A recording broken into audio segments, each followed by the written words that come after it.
नमस्कार। इलेक्ट्रोहोम्योपैथी के इस विशेष कार्यक्रम में मैं बस्ती से डॉक्टर श्रीवास्तव अपने यूट्यूब चैनल पर आप सबका स्वागत करता हूं।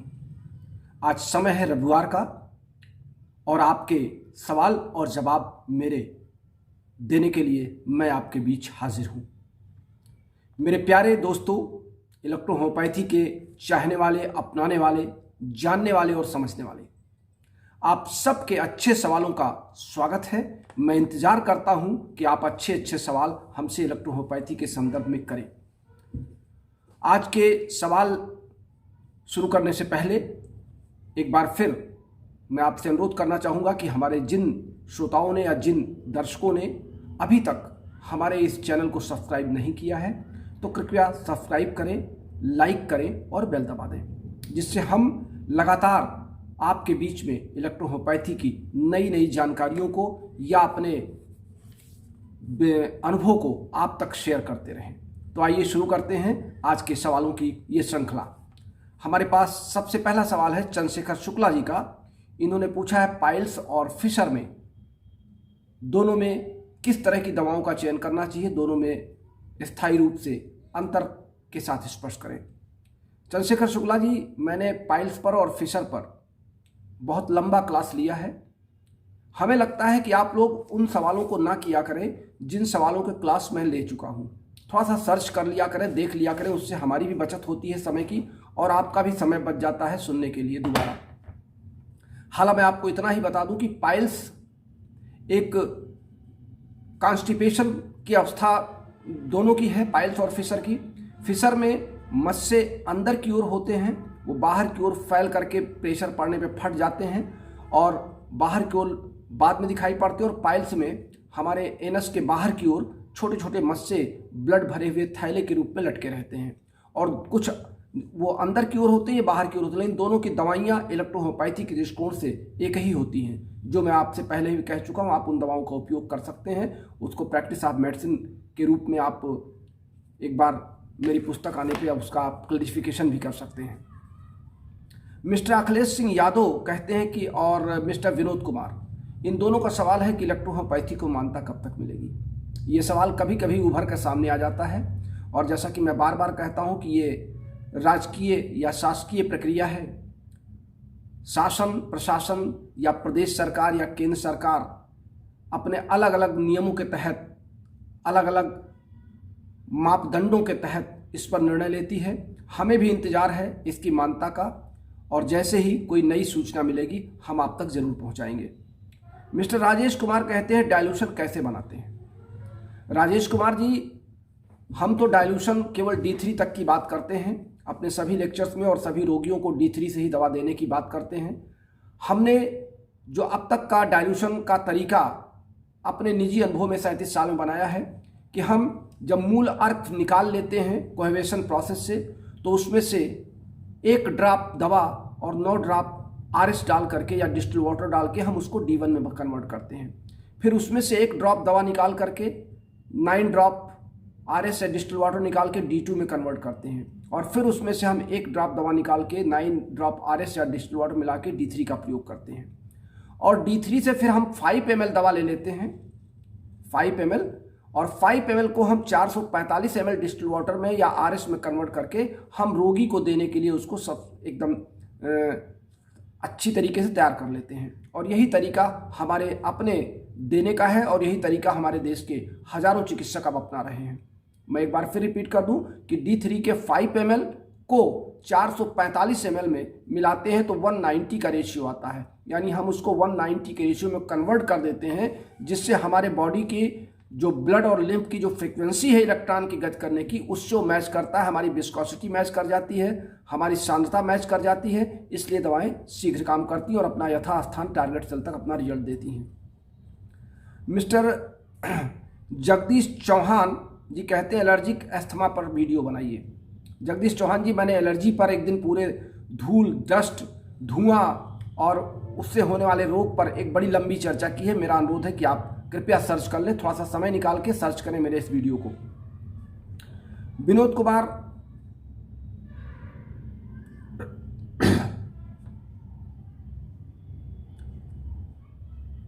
विनोद कुमार जी का एक आगे और सवाल नहीं है बल्कि उनकी विचार है, धारा है कि आपका बताया गया फार्मूला 450 ml का कई रोगियों पे अच्छा प्रभाव दिखा रहा है। लगभग 80% रोगियों पर हमने सफलता प्राप्त की है।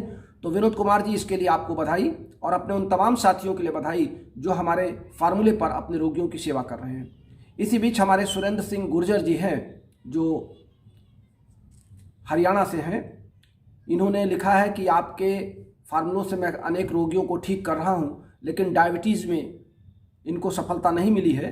तो मैंने आज इनको डायबिटीज़ में इनके निजी रोगी के प्रति अपनी शुभकामनाएं देते हुए मैंने दवाओं का चयन इनको कर दिया है और इनको बता दिया है कि डायबिटीज़ पर आप किस तरीके का प्रयोग करें। हालांकि मेरे डायबिटीज़ के इंटरव्यू जो D5 चैनल पर हुए थे, मैंने उसमें भी इसकी व्याख्या की थी। बाकी अगर पर्सनल कोई व्यक्ति हमसे फ़ोन कॉल करके किसी रोग पर व्याख्या चाहता है तो उसका स्वागत है। एक मेडिसिनल किंगडम है, इन्होंने लिखा है कि डोज पर एक वीडियो बना लें और डाइल्यूशन पर वीडियो बना लें। और इनका एक सवाल और भी है, क्या इलेक्ट्रोहोम्योपैथी की दवा के साथ साथ एलोपैथी की दवाएं चलाई जा सकती हैं। और इन्हीं का एक सवाल और है कि अगर हम किसी एडल्ट को 20-20 ड्रॉप देते हैं तो बच्चों को कितना डोज दें। अब इनके हम सारे सवालों को एक साथ ले लेते हैं। और इनका एक सवाल कहीं और आया है मेडिसिनल किंगडम में। हाँ, इनका एक सवाल और अंतिम सवाल है कि डिस्टिल वाटर में कितने दिनों तक दवा को सुरक्षित रखा जा सकता है। तो मैं इनके सभी सवालों को एक साथ समाहित कर लेता हूँ। हालांकि इन्होंने कई जगहों पर इस सवालों को किया है, मैंने सारे सवालों को एक जगह इकट्ठा किया है। मेडिसिनल किंगडम जी, आप को इलेक्ट्रोहोम्योपैथी में इतनी अधिक रुचि है और आप अच्छी जानकारियाँ चाहते हैं, इसके लिए आपका स्वागत है। अगर किसी एडल्ट को आप 20-20 ड्रॉप देते हैं तो स्वाभाविक है कि चूंकि इलेक्ट्रोहोम्योपैथी की औषधियों की डोज शरीर के वजन के आधार पे, उम्र के आधार पे तय की जाती है। तो हमने एक दिन इस पर वीडियो बनाया था, शायद आपने सुना नहीं। मैंने वहाँ पे 0 से 5 ईयर, 5 से 15 ईयर और 15 से 30 ईयर और 30 ईयर से फिर एबव 30 ईयर, मैंने 4 कैटेगरी में दवाओं का डोज बताया था। बहुत विस्तार से इस पर क्लास लिया था। मैं आज आपके इन सवालों पर इतना ही कहना चाहता हूँ कि बच्चों की डोज 0 से 5 में 2 ड्रॉप से 5 ड्रॉप तक इनफ होगी 0 से 5 ईयर के बच्चों के लिए। और 5 ईयर से लेकर 15 ईयर तक के लिए 5 ड्रॉप टू 10 ड्रॉप तक पर्याप्त होगी। और 15 ईयर से लेकर के 30 ईयर तक 10 ड्रॉप से लेकर 20-25 ड्रॉप तक, और उसके ऊपर आप 60 ड्रॉप तक जा सकते हैं। ये है अलग अलग उम्र के आधार पे अलग अलग लोगों को दवा देने की प्रोसेस। बाकी कोई भी डोज किसी डॉक्टर के द्वारा या फिजिशियन के द्वारा तय नहीं किया जा सकता कि मैं आपको फिक्स कर दूं कि आप 20-20 ड्रॉप ही इस रोगी को दें। रोगी आपके सामने होता है, रोगी के फिजिशियन आप हैं, उसके बॉडी के कॉन्स्टिट्यूशन को, उसके बॉडी के स्ट्रक्चर को आप जज करते हैं। अगर आप हमसे फ़ोन कॉल पे बात करते हैं तो मैं आपको जो दवा का डोज बताता हूं वो मैं एक औसत डोज बताता हूं, लेकिन उस डोज को घटाने बढ़ाने का अधिकार आपका निहित है। आप उसको अपने अनुसार सेट कर सकते हैं, देख सकते हैं, और वो धीरे धीरे अनुभव से आएगा। एक बैग या एक तरीके से अचानक आपको ये सीख नहीं मिल पाएगी कि डोज कैसे तय करें। मैंने डोज पर जो वीडियो बनाया है, कृपया आप उसका आकलन कर लें। जहाँ तक आपने लिखा है कि एलोपैथी की दवाएं और EH की दवाएं एक साथ चलाई जा सकती हैं, एक फिजिशियन होने के नाते इलेक्ट्रोहोम्योपैथी का मैं ये सलाह तो नहीं दूंगा कि आप दोनों दवाएं एक साथ चलाएं। लेकिन हाँ, अगर रोगी एलोपैथी दवाओं का आदी है और आपकी शरण में इलेक्ट्रोहोम्योपैथी की मेडिसिन को लेने के लिए आता है, तो आप उसकी एलोपैथी की दवाओं की डोज को धीरे धीरे कम करवाइए, जिससे साइकोलॉजिकल ट्रीटमेंट भी उसका होता रहे। अगर आपने अचानक बंद करवा दिया और उसको आपकी दवाओं से कुछ फ़ायदा नहीं हो रहा है तो मानसिक रूप से वो सोचेगा कि मेरी अंग्रेजी की दवा बंद कर दी गई, इस नाते मुझे ये रोग बढ़ गया। इस नाते जब आप अपने डोज को सेट कर ले जाएं बॉडी में 1 सप्ताह के अंदर, तो धीरे धीरे उसकी डोज को, एलोपैथी मेडिसिन की डोज को कम करते करते बिल्कुल बंद करवा दीजिए। और आपने कहा है कि डिस्टिल वाटर में कितने दिन तक दवा सुरक्षित रख सकते हैं, तो मैं आपको बता दूं कि अगर डिस्टिल वाटर आपका प्योर है तो डिस्टिल वाटर में दवा आप आजीवन सुरक्षित रख सकते हैं, ठीक उसी तरीके जैसे RO का पानी आपके बॉटल में दुकान पे रहता है। चूँकि वो प्लास्टिक के बॉटल में रहता है, साथ ही ख़राब होने की स्थिति होती है। अगर आप कांच की शीशियों में कोई भी दवा बनाते हैं, हमारे आजकल के जो साथी बार बार शिकायत करते हैं दवाओं में फंगस आ गया है, दवाएं ख़राब हो गई या उसका स्मेल ख़राब हो गया, उसका एकमात्र कारण यह है कि अब कांच की शीशियों का प्रयोग लोगों ने बंद कर दिया है। अब सीधे फाइबर की बॉटल्स का प्रयोग कर रहे हैं। फाइबर के बॉटल में डिस्टिल वाटर कुछ समय तक सुरक्षित रहता है, फिर बाद में फाइबर और डिस्टिल वाटर का इंटरेक्शन होने लगता है, उसमें रिएक्शन होने लगता है, इस नाते उसका स्वाद भी बदलने लगता है। इस नाते मैं कोशिश करता हूँ आप सबको सलाह देने की कि आप अगर कांच के बॉटल में, वो भी ट्रांसपेरेंट, अगर सफ़ेद बॉटल आपको मिल जाए तो बहुत अच्छा है। नहीं सफ़ेद मिलता है तो ब्राउन कलर की जो कांच की शीशियाँ आती हैं वो आप 30 ml, 60 ml, 100 ml या 450 ml की बॉटल आप यूज़ करेंगे तो लंबे समय तक आपकी दवाएं खराब नहीं होंगी। हमारे एक साथी हैं स्वतंत्र कुमार जी,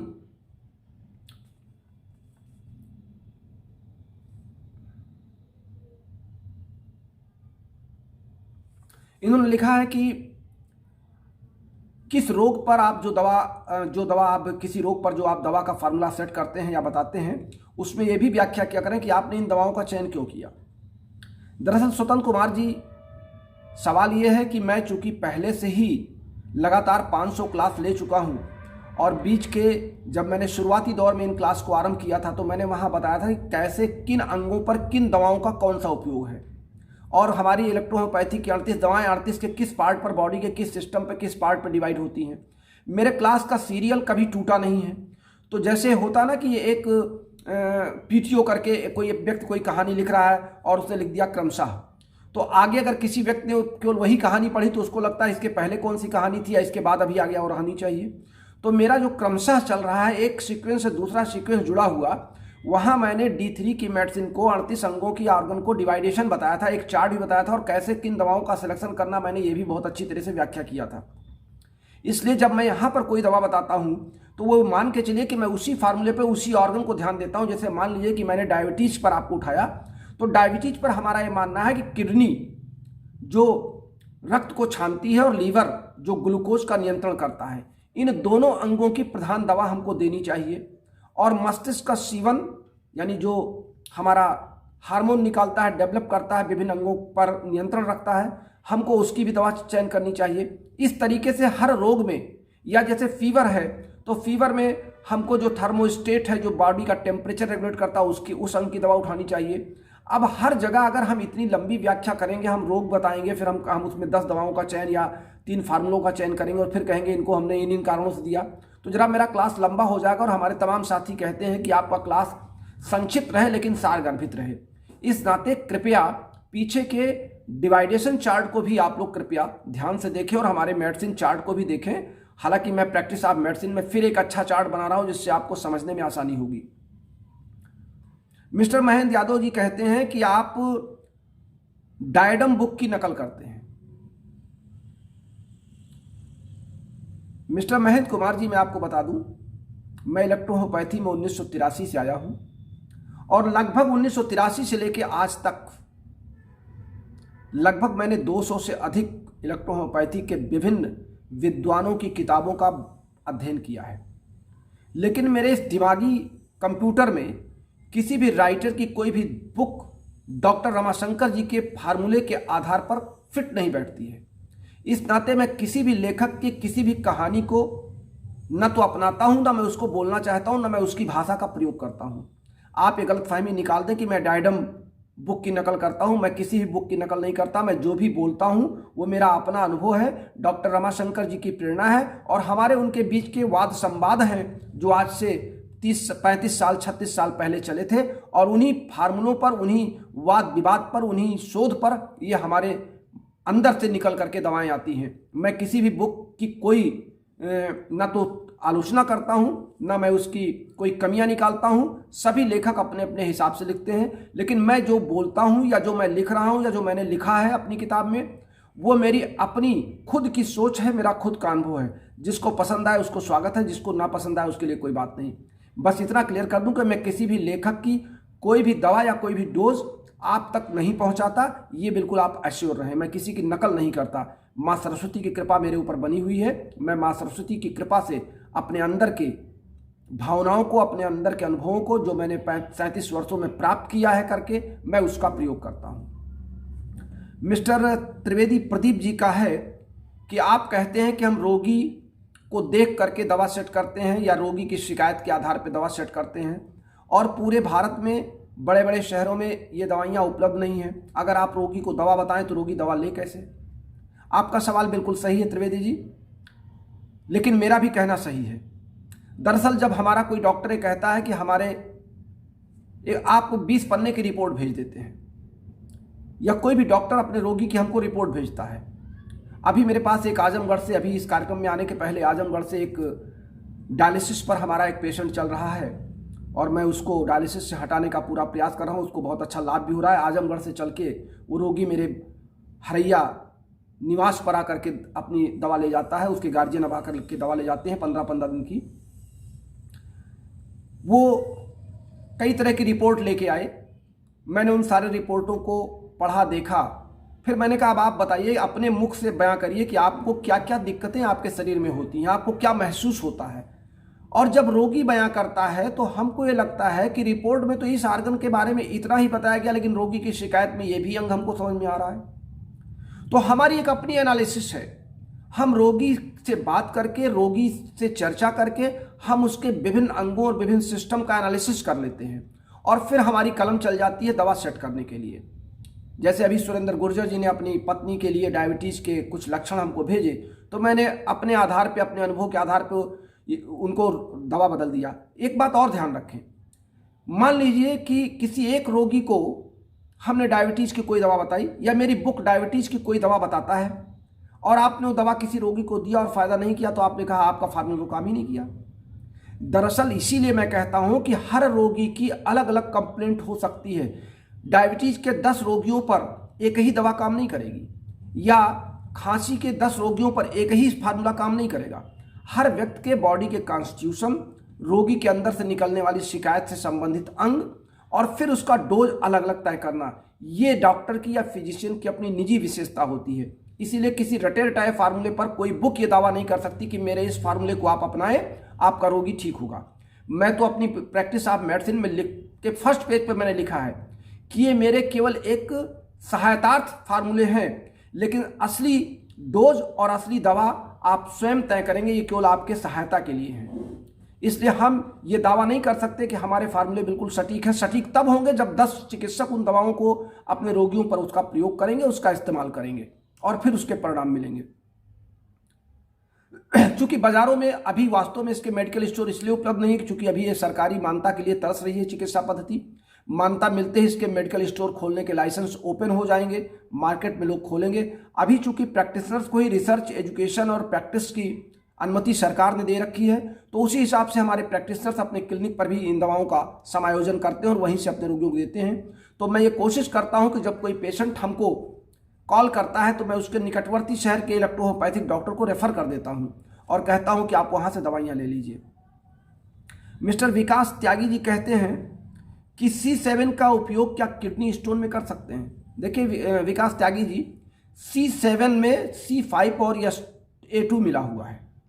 ये दोनों दवाएं टिश्यू से संबंधित पेन को कंट्रोल करने वाली हैं, यानी ये पेन किलर है। S5 के साथ अगर C7 मिला दें तो ये पेन किलर बन जाता है हमारे इलेक्ट्रोहोम्योपैथी में।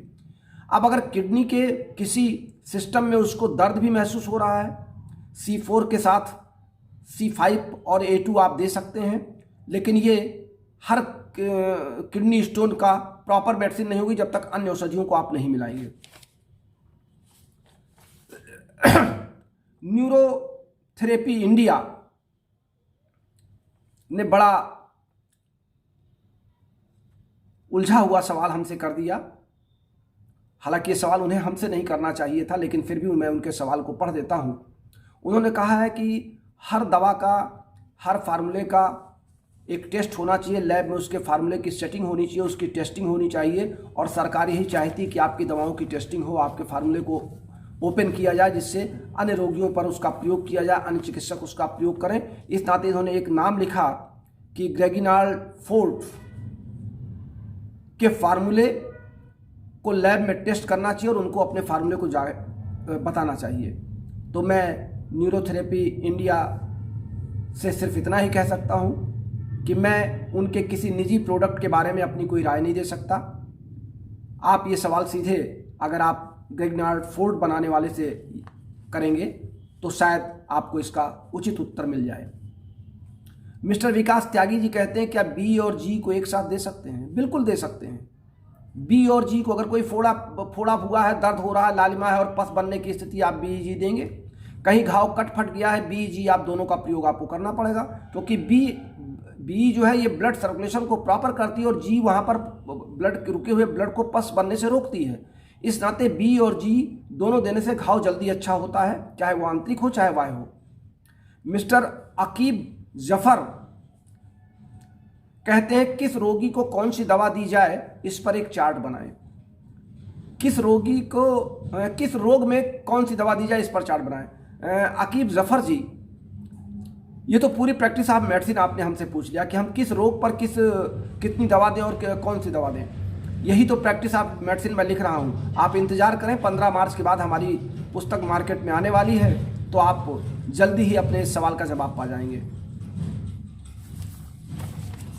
इन सवालों के क्रम में मैं आप सबको आश्वस्त कर दूं कि बहुत जल्द हम अपनी प्रैक्टिस ऑफ मेडिसिन, हमारा प्रयास है कि मैं 15 मार्च तक उसको लॉन्च कर दूं। अगर कोई अन्य बाधाएं नहीं आई, हालांकि उत्तर प्रदेश में चुनाव चल रहे हैं और सभी प्रेस वाले इस समय चुनाव के विभिन्न प्रचार संसाधनों को छापने व्यस्त हैं, इस नाते हो सकता है कि उसके चलते हमको थोड़ा सा बाधा महसूस हो, लेकिन फिर भी हम प्रयास कर रहे हैं कि हम जल्दी से जल्दी इस पुस्तक को आप तक लाएं।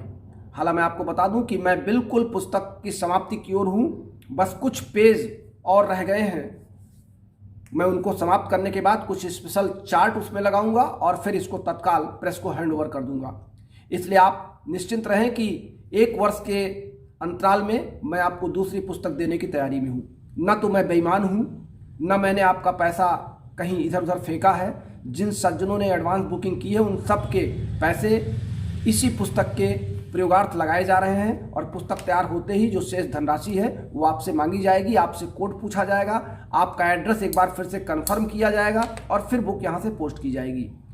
मैं उन लोगों में नहीं हूँ जो 3 साल 4 साल आपके एडवांस पैसे लेकर के और इसके बाद आपकी बुक अभी आज भी ना भेज पाए हो या ना भेज रहे हो। मैं अपनी बात करता हूँ कि मैंने पिछली हैंडबुक ऑफ इलेक्ट्रोहोम्योपैथी आपको समय से आप तक पहुँचाई और ये बुक भी आपको समय से मिलेगी। बस आज के सवाल जवाब आपके यहीं पर हम समाप्त करते हैं। फिर मिलेंगे अपने अगले सवाल और जवाब के क्रम में। तब तक के लिए अपने प्यारे दोस्त डॉक्टर श्रीवास्तव को बस्ती से इजाज़त दीजिए। नमस्कार, शुभ दिन।